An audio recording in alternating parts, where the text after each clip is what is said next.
Okay, what is tablature? Well, as we've seen, it's a sort of picture music for banjo, guitar, mandolin, bass guitar, in fact any instrument which has both frets and strings. How does it work? Well, tablature is a system of lines and numbers where the lines represent the strings and the numbers on the lines represent the frets. Tablature shows you a picture of which string to pick, which fret to hold down, and how long that note lasts. Zeros are open strings. The number 1 on the line tells us to hold down that string at the first fret.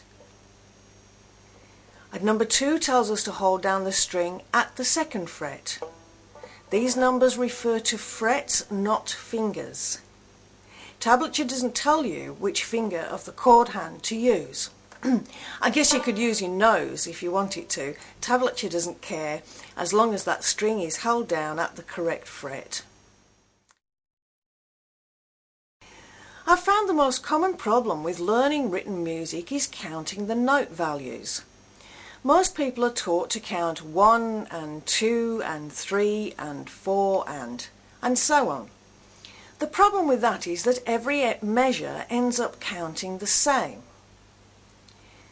Here's a different approach. I know it's going to sound really comical, but I'm going to give each note a word value, a different D sound, so that whole notes, or rather Americans' quarter notes, will come out as da. The note values that we've been playing up to now will come out diddy, and the 16th notes, the smaller ones again, the shortest note values we'll be playing, come out diddle. I know, it's hilarious, but it's like bad advertising and it works. So here we go with learning tablature, and try to be serious. Banjo tablature uses 5 lines to represent the 5 strings. The top line is the first string, the one furthest away from you when you're holding the banjo in the normal playing position. The bottom line is the 5th string, usually only picked by the thumb. Music moves from left to right, representing time. The vertical lines divide up the notes into equal measures of time. All the measures in one piece of music last for the same amount of time, no matter how many notes there are. The first thing we notice is the time signature. 4/4. We count 4 beats for each measure. Count each beat as da. Da, da, da, da. In measure 1 there are 4 notes on sticks. Americans name this note value quarter notes because there are 4 to a measure. We are asked to pick out the middle string open, followed by the 5th string open. That is, without any strings being held down by the chord fingers. Then we're asked to pick out the 4th string open. That's the bass note, the wound string on your banjo. Then we're asked to pick out the 5th string open. If it were me, I would play all these notes with the thumb of my picking hand.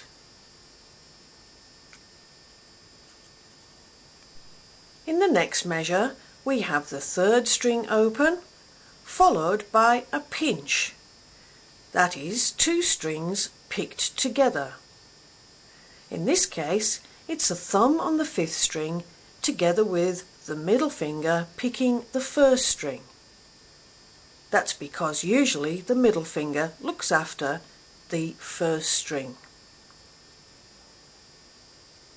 Then thumb picks the middle string open again, followed by a pinch.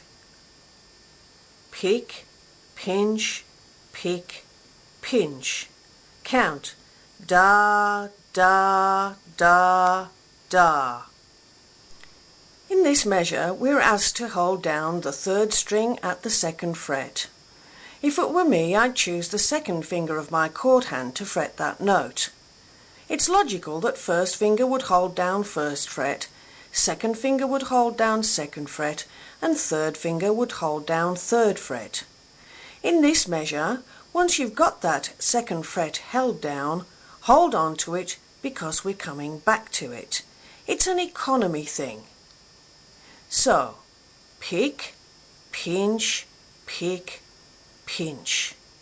Da, da, da, da.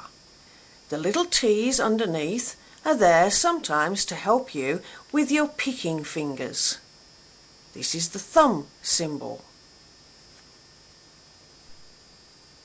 In this measure we have the forward-backward roll. This is written in eighth notes. Eighth notes can be counted as did, did, did, did, did, did, did, did. Two eighth notes joined together take up the same time as one note on a stick. The next measure has quarter notes and eighth notes mixed. The counting is da, did, dee, da, did, dee. There may be 6 notes in this measure, but there are still only 4 beats. Notice the symbol for the M underneath this note, signifying the middle finger will pick that note.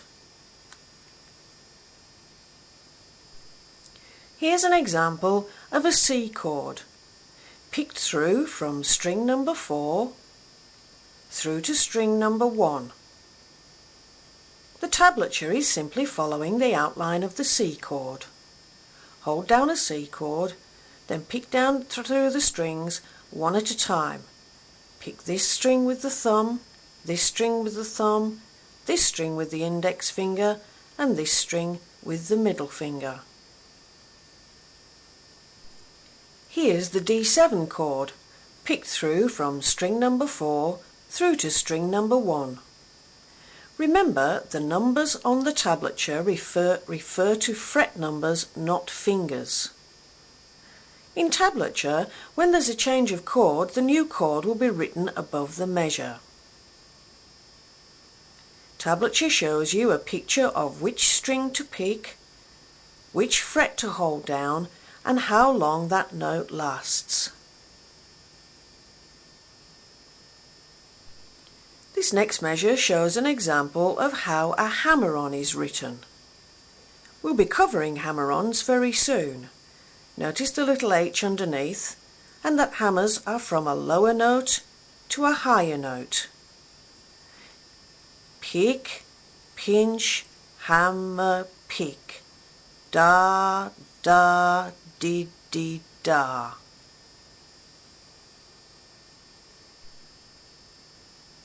This next measure is an example of the Foggy Mountain breakdown roll over the D7 chord.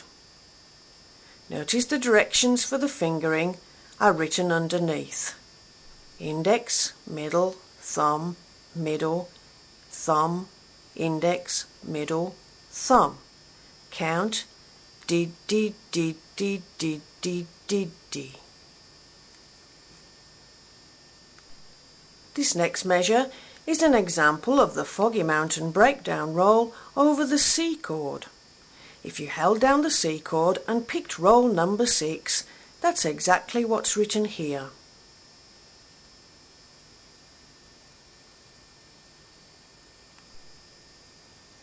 In this measure, we are asked to hold down the D7 chord and pinch the inside strings. It's up to you which fingers you use. Sometimes fingering is contextual. It depends on what comes before and after, and this is true for either hand. In this case, hold down the D7 chord and pinch. Then pinch the open strings, followed by the open third string. Last note, fret the second fret of the same string and pick it. Count da, da, da, da. Pinch, pinch, pick, pick. Finally, here's a hierarchy of the note values.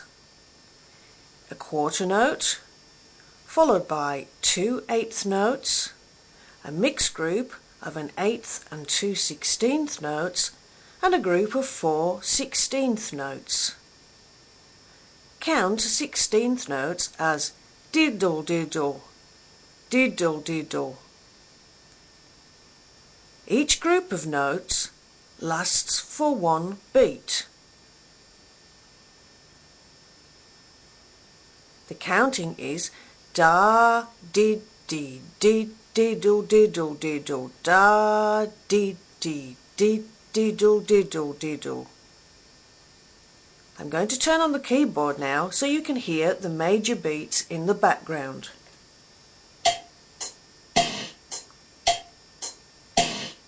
Da dee dee dee diddle diddle diddle da dee dee dee diddle diddle diddle.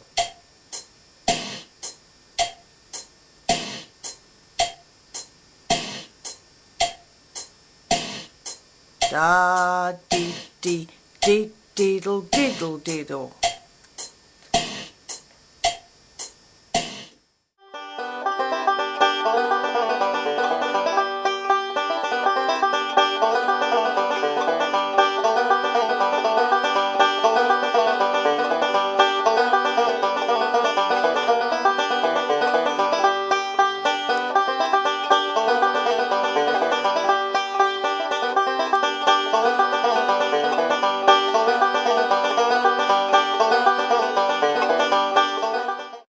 Let's put those skills to practical use with a really great bluegrass classic, Will the Circle Be Unbroken? 1, 2, 3, 4.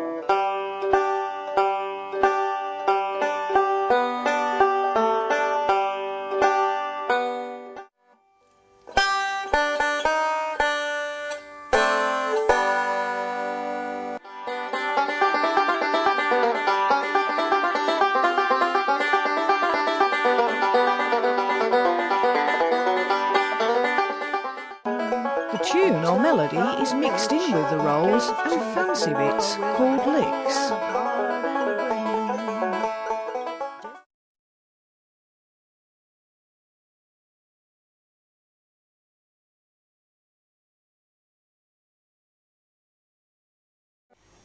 I hope you've enjoyed beginning bluegrass banjo.